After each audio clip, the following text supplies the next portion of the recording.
ડભોઈના ઐતિહાસિક વઢવાણા તળાવની સિંચાઈ વ્યવસ્થા ધ્વસ્ત, કરોડોની ગ્રાન્ટ છતાં ખેડૂતો અકળાયા। ડભોઈ તાલુકાનું ઐતિહાસિક વઢવાણા તળાવ, જે એક સમયે ખેડૂતોએ જીવનદાતા તરીકે ઓળખાવતું, આજે વહીવટી બેદરકારી અને જર્જરિત સિસ્ટમના કારણે ખોરવાઈ ગયું છે।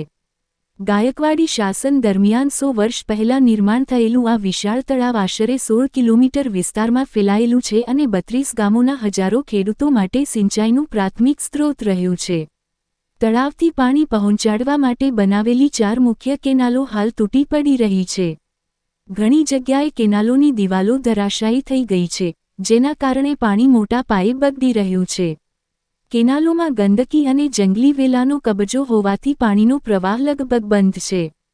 તળાવનું પાણી બંધ હોવા છતાં કેનાલોમાં 3 થી 4 ફૂટ જેટલું પાણી ભરાયેલું રહે છે, જે જર્જરિત દિવાલોથી લીક થઈ ખેતરોમાં ફેલાઈ ખેડૂતોના પાકને નુકસાન પહોંચાડી રહ્યું છે। ખેડૂતોના જણાવ્યા મુજબ આઝાદીથી લઈને અત્યાર સુધી કેનાલોની કોઈ મોટી મરામત કરવામાં આવી નથી। સતત રજૂઆતો છતાં વહીવટી તંત્ર દ્વારા કોઈ અસરકારક પગલાં લેવાયા નથી। 3 વર્ષ પહેલાં કેનાલોની પુનઃમરામત અને નવીકરણ માટે કરોડો રૂપિયાની ગ્રાન્ટ મંજૂર થઈ હોવાની માહિતી ખેડૂતો પાસે છે, પરંતુ જમીન પર એક ઈંટ પણ નહીં મુકાઈ હોય તેમ સ્થિતિ યથાવત જ છે। ચોપડી દર વર્ષે સાફ સફાઈના ખર્ચા બતાવવામાં આવે છે, પરંતુ વાસ્તવિક કેનાલો કચરો, વેલાઓ અને જંગલી ઝાડોથી ભરેલી દેખાય છે। આથી સ્પષ્ટ થાય છે કે સફાઈ કાગળ પર થાય છે, હકીકતમાં નહીં। ખેડૂતોની વિનંતી, હવે તો વહીવટ જાગે। ડભોઈ અને આસપાસના 32 ગામોના ખેડૂતો તાત્કાલિક કેનાલોની મરામત, સાફ સફાઈ અને જવાબદાર અધિકારીઓની તપાસની માંગણી કરી રહ્યા છે। સિંચાઈ વ્યવસ્થા સુધારાશે તો જ ખેડૂતોને રાહત મળશે અને આગામી સિઝનમાં મોટા નુકસાનથી બચી શકાશે।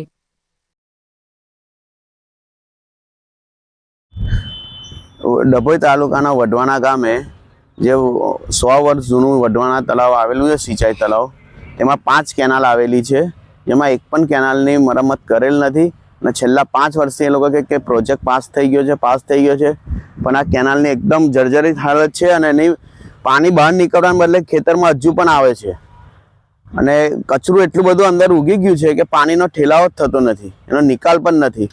હમણાં કેનાલ બિલકુલ બંધ હોવા છતાં 3-3 ફૂટ પાણી છે એમાં।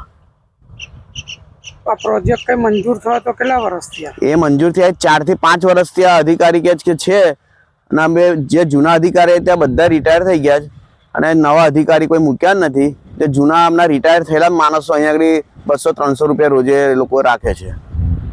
તો સાફ સફાઈ પણ નહીં થઈ? સાફ સફાઈના નામે ખાલી ટેન્ડર પાસ કરે છે, કશું કરતા નહીં આ લોકો, અને કેનાલ બધી જ તૂટી ગયેલી છે।